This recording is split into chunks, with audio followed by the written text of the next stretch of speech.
Hey, everybody. Welcome to ConFab on Friday afternoon, and thanks for joining. Today, I'm going to talk about podcasts. I'm sure there are some avid podcast listeners who are listening today, as well as some podcast virgins. This is my story, my podcast story.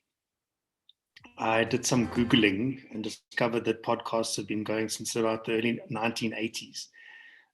Back in the day, it was called audio blogging. But it wasn't until the advent of the internet that we really saw podcasting taking off, and particularly around 2004. So I started about 18 months ago as being a little bit of a late bloomer. I never really got podcasts. I couldn't figure out where I was supposed to listen to them. I know that some people listen in the car or while they're running or working out, but those options don't really work for me for various reasons. I don't spend enough time in my car, for a start, not to worry about running or working out. I don't listen to anything when I do those things, when I used to do those things. And then people keep talking about podcasts. I know in particular Josh Nuttall and Justin Pierce are big podcast fanatics, and I wasn't really sure what the big attraction was. So one day Josh posted a tweet with a link to a podcast, and I clicked on it and I listened to it. And of all things, it was about buses. And I loved it. It was like totally random, completely nerdy, and right up my alley. And then I didn't listen to podcasts again for a long time, until one night I was battling to go to sleep. And I thought, why don't I give a podcast a try? You know, those nights when you have this like jibber jabbering in your head and the voices won't stop. So I essentially started listening to podcasts to still the voices in my head at night, and I haven't looked back. The first podcast I listened to was Revisionist History, which is by Malcolm Gladwell. I mean, other than the bus story, of course. Malcolm Gladwell, who's one of my favorite writers, except for his latest book, but we won't go into too much detail about that. That's another conversation for another day. But he does a really good podcast, so I listened to that. And then after I'd finished listening to the complete Revisionist History series, I decided to go back to the Bus podcast, which was on a platform called 99% Invisible. And that's an amazing platform, and it's an amazing podcast. It sounds a little bit wanky. It talks about things that you don't think about. And it's about design and design thinking. So there's been stuff on the shape of curbstones, on pediatric prosthetics, and a couple of other really weird but interesting topics. And so I started listening to podcasts every night. And as a result, I actually moved my bedtime earlier so that I didn't lose out on any sleep. I've got 8 podcasts on my list. I can read them to you. I'll post them in the chat. Revisionist History, 99% Invisible are the 2 that I've mentioned. The Last Archive, Cautionary Tales, Overheard on National Geographic, The Moth, Radiolab, and The Intelligence. And I sat down with this odd selection of podcasts the other day, and I thought, what do they have in common? Because everyone has something that they are interested in. And, you know, there's a podcast for everything. Honestly, I Googled knitting podcasts yesterday, and there were a couple of hundred of them. And I figured knitting was more of a YouTube thing than a podcast thing. So who knows how you get to enjoy a podcast about knitting. But there's stuff about true crime, there's stuff about fitness, there's stuff about religion, about parenting, about cycling. I mean, I could go on and on and on, but I won't, because I would like you guys to listen to an episode of The Moth that I listened to last night. I have cut it so that it's not as long as it was. It's called Doctors, Judgments, Dictators. What I found when I examined my podcasts was that they all have the link of storytelling in common. So I've cut this podcast down to just over half an hour. It was close to an hour. And they're 3 stories. And I'm sure that you'll enjoy them. So let's take a listen. And while it's playing, feel free to share your thoughts and recommendations in the chat box. Thanks, Llewellyn. Will you play the podcast, please?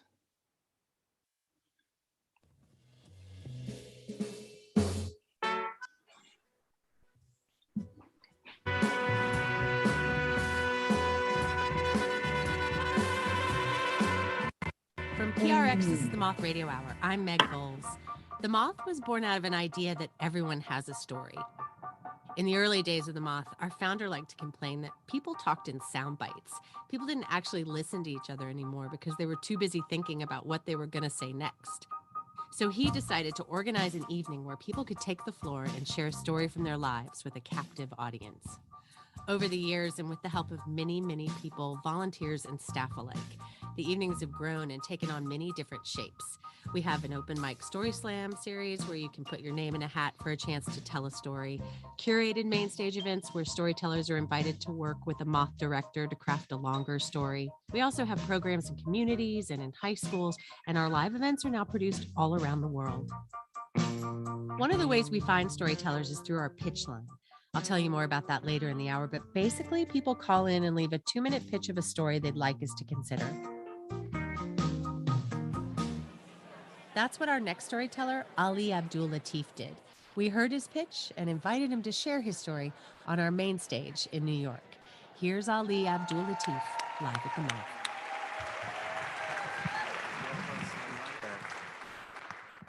All right, so it's February 1st, 2015, and I'm on the Green Line on the T in Boston, heading home after a Sunday brunch. And I was doing what anyone else on the T would do, which is just daydream and try not to make eye contact. I was just off in my own little world, and then suddenly I notice a screw that pops loose and falls on the seat in front of me. I decide to be a good Samaritan. I pick it up and put it back in just with my fingers and go back to contemplating my own existence. And then my concentration is broken a second time, but this time by a man yelling from behind me. It takes me a second to realize that he's yelling at me. So I get up and I look him in the face and he goes, "I saw what you did there. I saw," and I don't know what he's talking about. I wonder if he's drunk or crazy or maybe a little both. And then he says, "I saw you plant a bomb on the T." Yeah, my heart immediately drops. I've never heard these words before, and no one's ever said them specifically to me. So I don't know how to respond. And while I'm trying to formulate a thought, he's already off to the front of the train. We come to a stop, 2 stops away from my apartment, and a bunch of people hear the word bomb and yelling, and they decide to leave. And the man comes back around with the conductor. He tells the conductor what he thought he saw, and then the conductor takes a look at the situation. A couple guys get up, and they tell him that I didn't do that. And he realizes that there's no way for me to physically plant a bomb just on the seat. So he decides to tell the men to take a seat, tells me to come to the front of the train, sit behind him, and when we get to my stop, I can get off. I thank him, I feel better, I try to relax, and I just process it as I move to the front of the train. I turn back though, and I look at the man that just accused me, and apparently he wasn't satisfied with what just happened. So he picks up the phone and calls 911.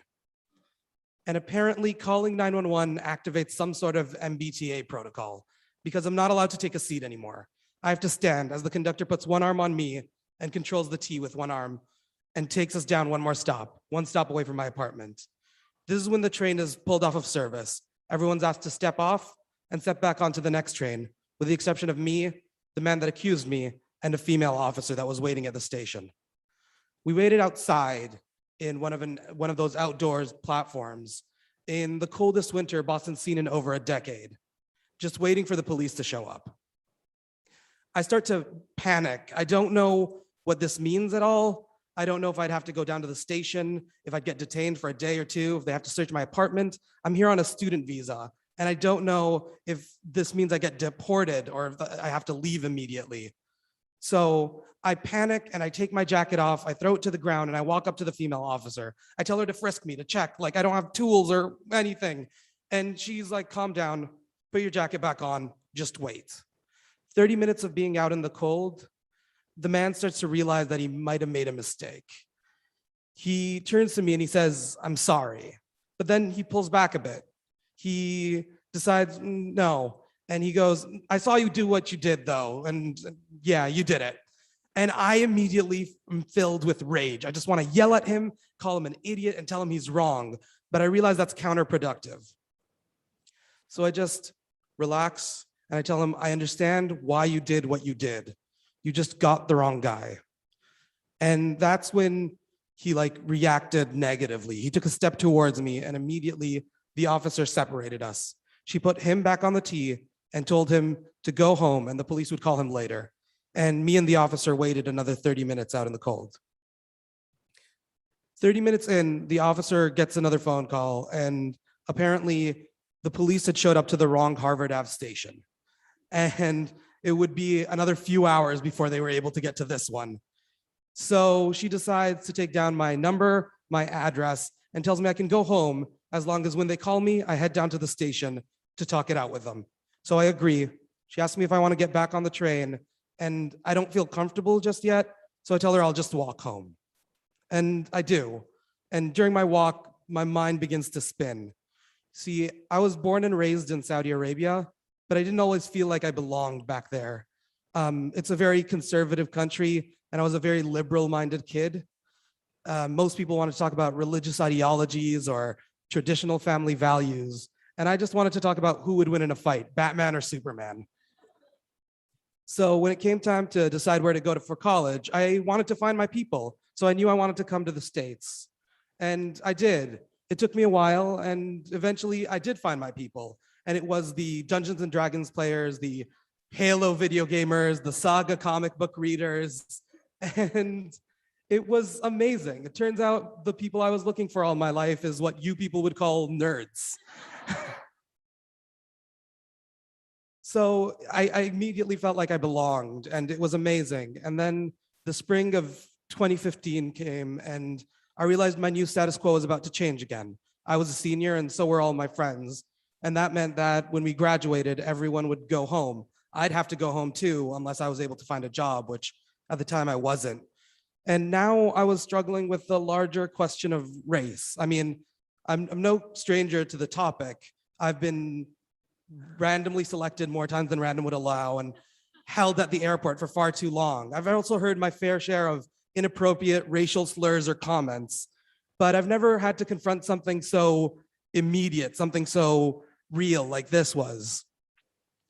So I didn't know what it meant. And if I didn't feel like I belonged back there, and if I don't belong here, then where do I go next? And I got home that night and I was reeling. I was not in an okay headspace. I didn't know if I'd have to leave as soon as the police called and if I'd just get deported immediately. So I called my friend Jackie to calm me down. Jackie was one of my few friends that was thinking about staying in Boston post-graduation. So I clung to her, and immediately she answered the phone, reaffirmed my situation, told me that it was messed up and it was not okay what happened. She slowly calmed me down and then reminded me that February 1st, 2015 was the day of the Super Bowl. I was invited to a party at her place, and our New England Patriots were set to play the Seattle Seahawks. At first, I told her I wasn't interested in the game, but it was just me being afraid of the phone call. And she felt it, so she insisted, and eventually I gave in. I decided I'd go to her party, but as soon as I hung up, I put my phone ringer on the loudest setting. I put it in my pocket, put my coat on, and went out into the cold again. I decided that even though I could have taken the 15-minute T ride to her place, I didn't know if I was even allowed back on. I wasn't comfortable. So I decided to walk 40 minutes in the cold. I walked to her place, just questioning everything, not knowing what comes next. And then I get to her apartment and I can hear just a sports party going on inside and everyone yelling, and it takes me a second to prep myself to walk in. And then I do. The party had a few of my friends, but it was mostly friends of friends or loose acquaintances. And immediately everyone fell silent. Turns out Jackie had told them all what just happened to me. I got an immediate rush of hugs from some of my close friends, and they all told me that they were sorry, but pretty soon the party went back to normal, and we were all just watching the game. Every once in a while, though, someone would sit next to me, someone I hardly knew, and they would tell me that they don't think I was capable of something like that, and that they're so sorry this happened to me. And I mean, I know they were sincere, but I couldn't feel it at the moment because I was just too distracted. I had my phone out most of the time. I kept checking for that phone call. And then at some point, it rang. People were yelling. It was a close game. So I turned to Jackie, I make eye contact, and she gestures for me to head out into the hallway to take the phone call. So I do. I answer the phone, and a deep voice on the other line, under the line, introduces himself as Jim, just Jim. And it turns out Jim had dialed the wrong number. So I let Jim know, and I hang up. It takes me a second to compose myself a second time, and I head back to enter the party. And this time when I walk in, everyone was standing up, putting their coats back on. So confused, I asked them what was going on, and they told me, "Oh, we're coming down to the station with you." And apparently in their minds, I was just going to head down to the police station with an army of nerds in Patriots jerseys that would one by one proclaim my innocence until they let me free. I thanked them all. I told them that it wasn't necessary. And we went back to watching the game. The Patriots won that day, and it was amazing. We ran out into the cold again, but this time celebrating and yelling and cheering. And it really felt amazing knowing that I had this group of people that were supportive and had my back. It took just one person to alienate me and make me feel completely alone. And it took 14 people to make me know that I belonged. Now, I didn't end up getting the phone call that night or any other nights. To today, I still haven't gotten it. For a while, anytime a strange number would call me, I'd get really nervous and I'd clamp up. Till today, I honestly don't know if it's on a record somewhere. Every time I'm at the airport, I feel a little nervous that it comes up on file or something. But I knew then that just having this group of people with me that night, that it was okay. They were my people. Boston's my city. I belong in this country, and I wasn't leaving anytime soon. Thank you.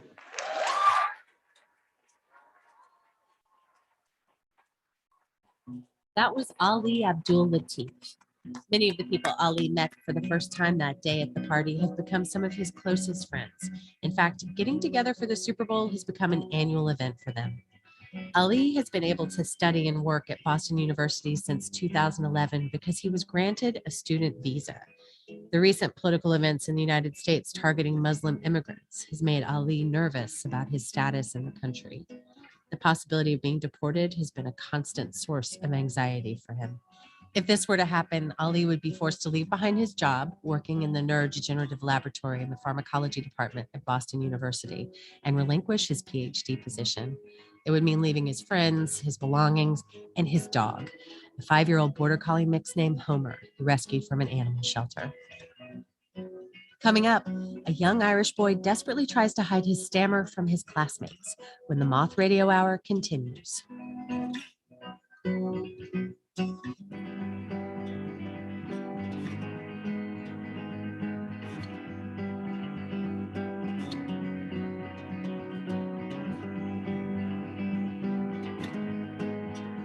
The Moth Radio Hour is produced by Atlantic Public Media in Woods Hole, Massachusetts, and presented by PRX.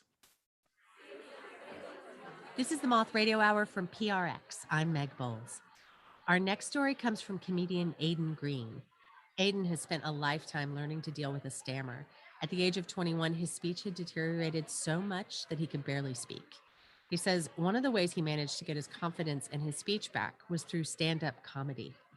He's comfortable as a comedian because he can hide behind jokes and ad-libs. If he stammers, he just makes fun of it. He said telling a story at the Moth was very different, basically terrifying. He compared it to his early days at school, and he thinks that's why he stammered much more than he usually would when he shared this story at a slam we produced in Dublin, Ireland.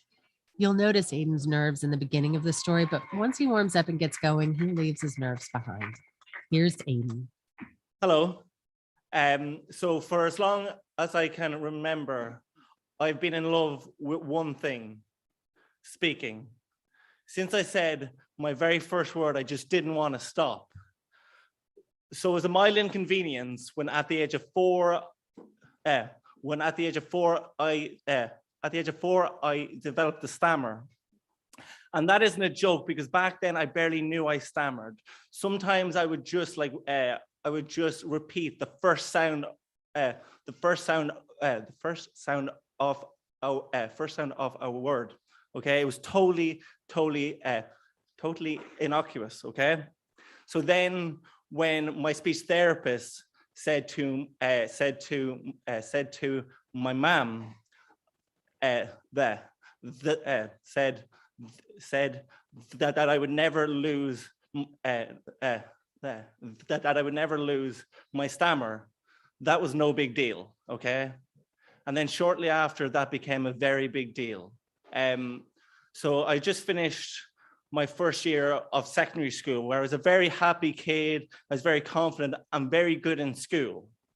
And so it was the first day of summer holidays, and I was at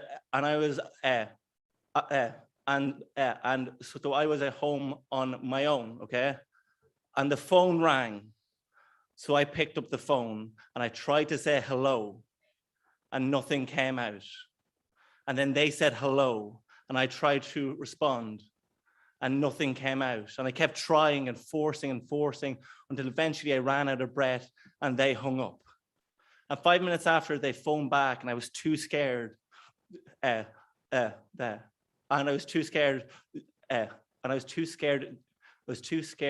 answer it, because suddenly this innocuous stammer had become totally debilitating. So that September, I went back into school, and things had changed completely. I was never happy. I seemed as if I was really unintelligent, because I'd lie the whole time. Say that the teacher asked me something, I'd say I don't know, because I just couldn't say it. Or say if the teacher asked me for my homework, I would say no, I don't have it done, because the fear of that was way less than the fear of speaking. And so in my head, I thought, no, this is fine. I'm getting by. Nobody knows I stammer. And clearly everyone did know, but I thought it's fine because nobody knows and I'm getting by. And then one day I stopped getting by. It was in English class, and we were reading a book, I think it was Carrie's War. And there was a character which was called Hepzibah, which I maintain to this very day is the stupidest name in the world.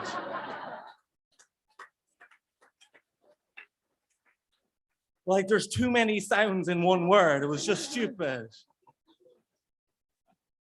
So I'm on that particular day, okay? Right, I think he started from the top of the list. So I knew I was going to have to read. Okay, so I looked down and found my paragraph, and there she was in the second sentence, Hepzibah. So it's all the people before me read. I got filled with such a sense of fear and dread, and a sense that in no circumstances would I be able to say this word. And then it was John Farley, the person before me, and I was shaking, and I was already quite short of breath. And then it was me. And so I mumbled and bumbled through the first sentence, and it seemed like an age for like 7 words. And then finally, there she was. And I tried to say it, and I said, hep, but I couldn't get past that first sound. And I tried again, I went, hep, hep, hep. And I kept trying and trying as I got shorter and shorter of breath, until eventually there was no sound coming out of my mouth whatsoever, until eventually I put my head in my hands and I started to cry. And I could hear all of the chairs turning. I could feel all of the eyes on me, until eventually the guy sitting beside me said, sir, he just can't say it. And then the next person read, and then the bell rang and people just streamed out. And I had reached my lowest point, because what was the point of being alive when I couldn't do the thing I love, when I couldn't speak? So I think it was around then that my mom, she was taking me all around the country looking for a cure. She took me to reflexologists. She took me to some hypnotherapists. I think that I got the Catholic cure for a stammer. Surprisingly ineffective.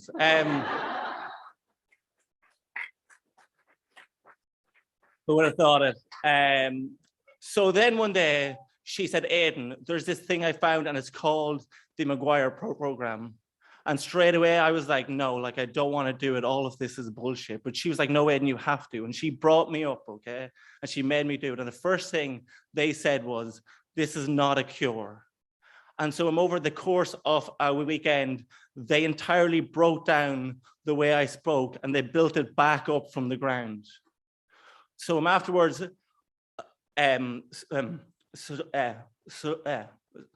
clearly afterwards, that wasn't a cure, but I had a way of being in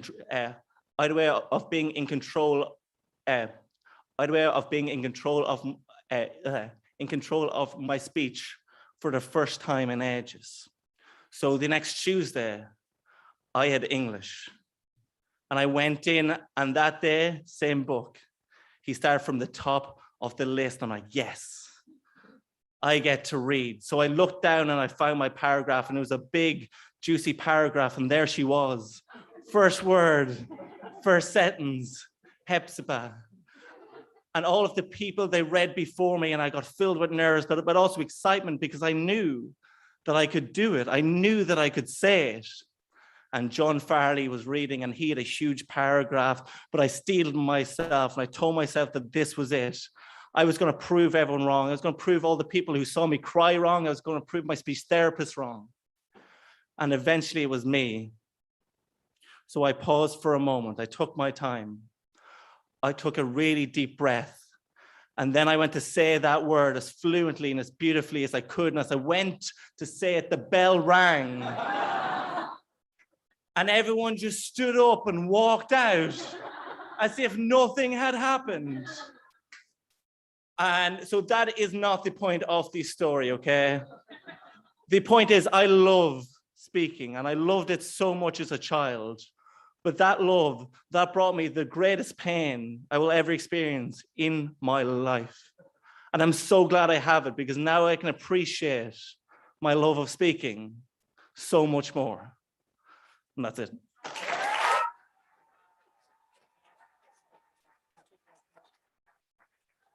That was Aidan Green. Aidan still experiences a lot of fear when it comes to speaking, though he says as he's grown older, he's accepted his stammer and the fear has become less intense. The more he embraces his stammer, the less it affects him. If you go to our website, you can see pictures of Aidan and find out about his one-man show entitled 500 Days of Stammer, where he talks about perceptions, facts, and myths around stammer and the day-to-day struggles of living with a speech impediment.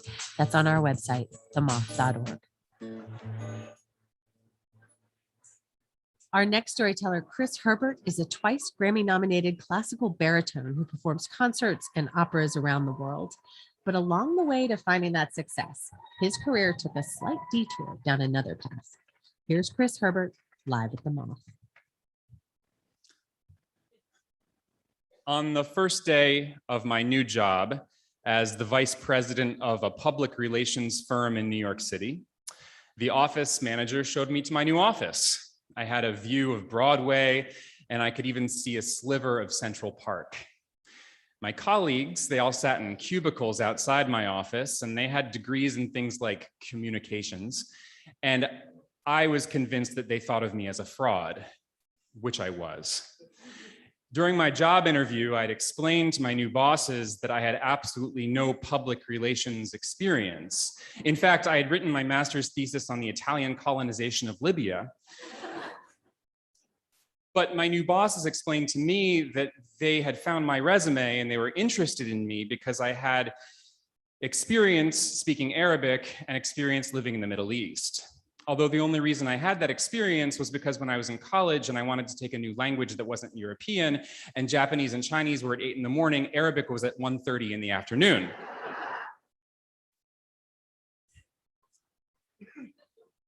But I started to realize that if I kept my studies up, there would be some job opportunities for me, although I had never considered public relations. But during my interview, my new bosses were selling me on the idea that I could create more positive change through public relations than I could through policy making or politics. So I'm at my new job and I'm called into my boss's office and I'm told what my first task is going to be. I'm in charge of the United Nations visit of the Libyan dictator Muammar Gaddafi.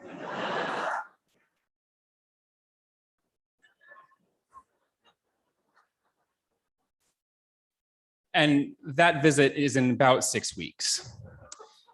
So just to back up for anybody who isn't intimately familiar with global politics, Muammar Gaddafi was the dictator of Libya for 42 years. He rose to power in 1969, and he quickly became an international pariah because he used his nation's oil and gas wealth to fund international terror organizations like the Moro Islamic Liberation Front in the Philippines and the Irish Republican Army. He was also closely linked with the Pan Am 103 Lockerbie bombing, in which 273 people were killed. So, positive change through public relations, Muammar Gaddafi. They didn't quite fit in my mind, but I asked my boss what he thought I should do first, and he said I should go to the Libyan mission. By that, he meant the Libyan mission to the United Nations on East 48th Street. So I make my way across town and I enter this drab concrete building, and looming above me is this massive portrait of a young Gaddafi atop a magnificent white stallion. And he's glaring down at the lobby and it looks like it's been transported right out of the 1970s. It has low orange couches and plastic tables and a green carpet that's bordering on shag. And my contact at the mission is an American woman named Nicole, and she has on these large, dark sunglasses, and she looks a little bit like Jackie Kennedy Onassis until she takes off her glasses, and I realize that she's probably even younger and less experienced than I am. And she tells me 3 things. First, this is very important. In all situations, I am to refer to Gaddafi as His Excellency, brother leader Muammar al-Gaddafi, leader of the revolution. Next, I am to find a place for Gaddafi to stay in New York City, and any luxury hotel suite on the east side of Manhattan will do. And third, I am to find a place for the tent. The tent. Well, I'd actually heard about the tent. It was a bit of a gimmick and it played to Gaddafi's roots. It was a large Bedouin tent and he would meet with dignitaries when he went to foreign countries. For example, when he went to Italy, Berlusconi allowed him to erect his tent on the soccer field near the Colosseum. And when he went to Russia, Putin allowed him to erect his tent in a park next to the Kremlin. So I thought, well, how hard could this be in New York City? I asked Nicole if she had a particular location in mind, and she said, I don't know, Chris, just rent Central Park.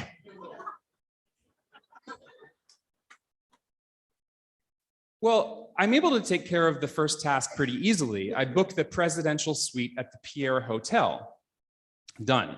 And a few days later, I'm back at the Libyan mission for a meeting with Nicole and the Libyan head of protocol and the Secret Service agents who were assigned to Gaddafi's detail. Now, the Libyan head of protocol was a man named Nouri, and he looked like he'd walked out of a budget 1970s gangster film. He had on a maroon 3-piece polyester suit, and he had high-heeled boots and a glass eye that stared at me from behind his blue-tinted glasses. And when I went to shake his hand, he patted me on the stomach instead. Now, the Secret Service agents, by contrast, were very quiet and professional. And we all sat down at the table, and the first thing that Nouri said was that the Pierre Hotel was no good. Apparently, brother leader was afraid of heights, and he wouldn't go in elevators. And he said that I had to find a ground floor luxury suite in Manhattan. I tried to explain that that wasn't a thing here. And Nicole interjected saying, "This is why we're paying you, Chris, make it happen."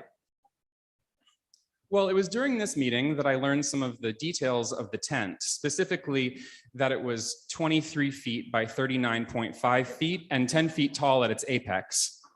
And that allowed me to fill out a special events permit application with the New York City Parks Department. So there are a number of boxes on this permit application, like yes or no, will you be using open flames? No. Will you be amplifying sounds? No. Unfortunately, there was no question like, will you be erecting a structure for dictators to meet with dignitaries? The next day, I get a phone call from the New York City Police Department. Apparently, the Parks Department was a little uneasy with my application and they'd passed it along to the police. And the sergeant on the other end of the line informed me that he had summarily rejected my application. So my boss and I decided we would look a little farther afield, perhaps just north to Westchester County, where there was privately owned land. And we thought maybe we could rent a house and Gaddafi could stay in the house and then pitch the tent on the lawn. So I call around to some real estate agents and one of them calls me back and she tells me that her client is cash poor and knows that we're in a bit of a bind. So he's probably going to charge more than we have in our budget, but the house is perfect, so we should check it out. So Nouri and Gaddafi's son Mu'tasim and I, we make our way up to Bedford, New York. And the house it's perfect. It's a beautiful, magnificent stone mansion with large, thick stone walls and a huge lawn that has plenty of room for the tent. And the real estate agent pulls me aside and she wants to know who I'm working for. And I ask her to show her cards too. So I start and I say, I'm working for His Excellency, Brother Leader Muammar al-Gaddafi, leader of the revolution.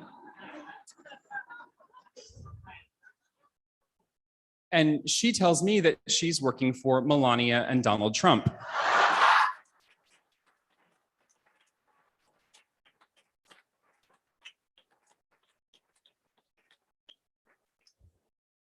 And I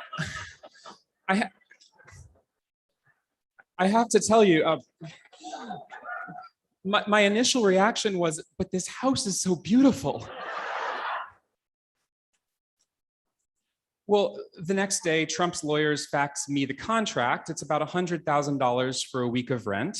And I sign it. And I'm thrilled because I have accomplished my two impossible goals: ground floor luxury with room for a tent.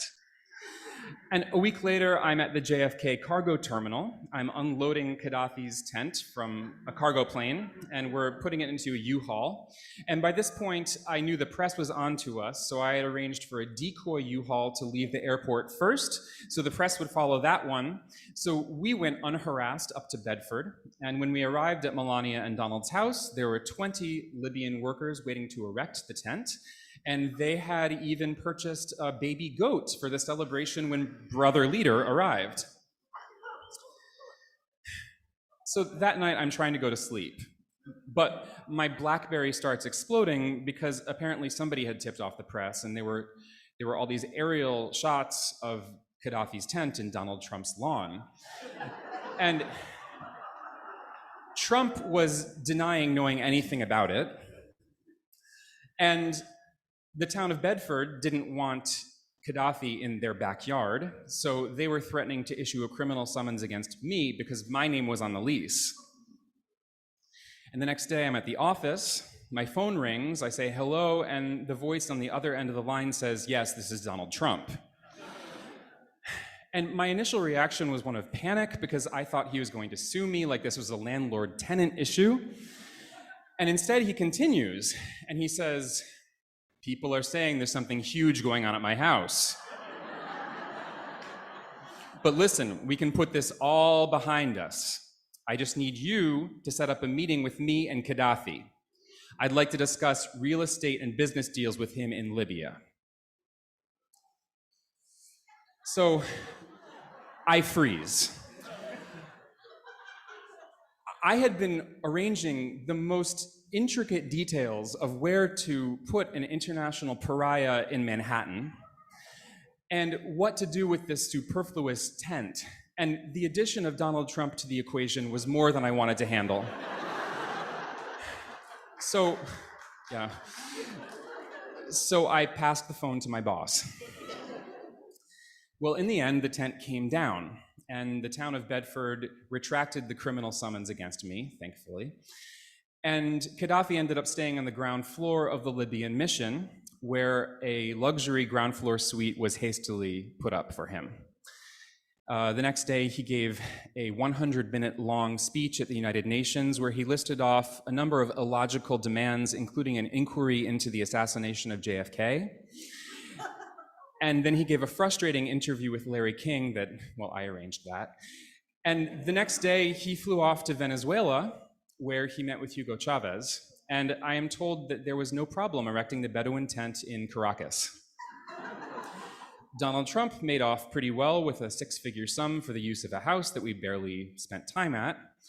And I think the goat was the biggest winner of all, because when Gaddafi never arrived at Trump's house, the goat was donated to a petting zoo. As for me, I lasted only 3 more weeks in public relations. I decided it was probably time for me to find a line of work that didn't involve tents or dictators. Thank you. Chris Herbert still lives in New York, but he left the world of public relations behind and went on to become a very successful musician. He says he now finds it baffling that he once rented a house from a future American president and sublet it to one of the world's most hated dictators. He says there's just so much wrong with that picture.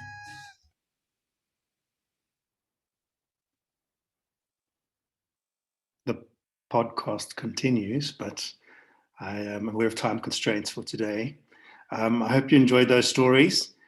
They're my bedtime stories.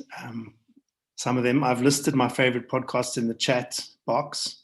So if you want to go have a look at those and maybe give them a listen, I invite you to do so.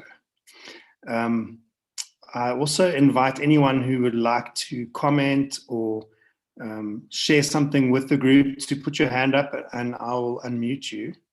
If there's anyone, no one. Okay, so then we're done. Oh, Justin, there we go. Justin, you're live.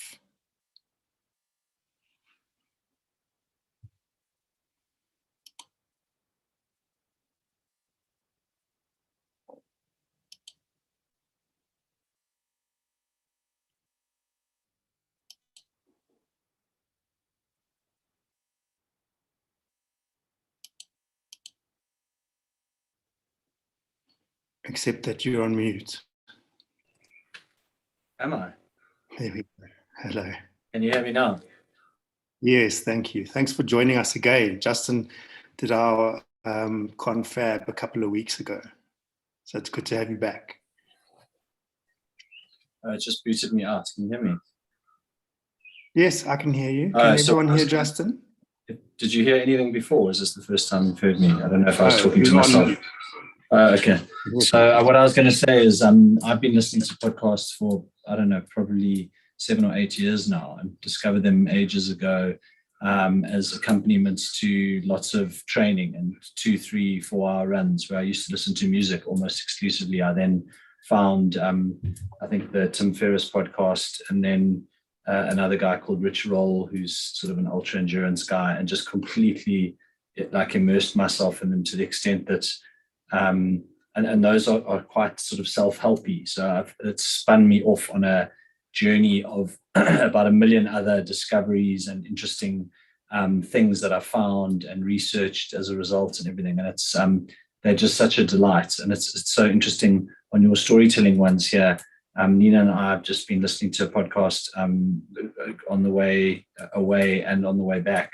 We've worked through 10 series, which I think are 45 minutes each, called The Lazarus Heist, about North Korean hackers and what happened, how they hacked Sony Pictures and everything. And it's just fascinating how many different types of podcasts and topics and things available, that it just really is, it's such a wealth of fun and learning. And I think as a result of that as well, we were we were really struck by them talking about North Korea and the famine that they had in the 90s, where they count that they think as many as 2 million out of a population of 20 million died of hunger.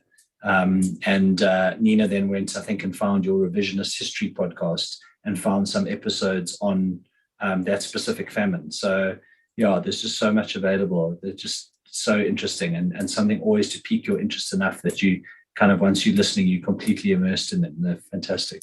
So thanks for that share today. I'll definitely be checking those out. I love that last one. It was great. Yeah, it was fun. Thanks so much, Justin. It was great to hear from you. Is there anyone else who wants to put their hand up?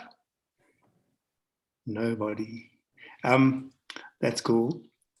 I just wanted to, before I go, I want to just plug our next ConFab, which is next Friday, also 4 o'clock. We've got the amazing quiz mistress, Danielle de Groot. She's going to be running a quiz for us. She's really amazing. And it is a lot of fun. I see a couple of people on this call who've done Danielle's quizzes before, so they can testify it. So, and I hope you can join us next Friday. And until then, happy podcasting. Let me know. Let me know if you discover anything amazing, and then I'll share it with the group. And have a great weekend. It's going to be a bit chilly in Joburg, so maybe a couple of pajama days ahead. Have a good one. Cheers. Thanks very much.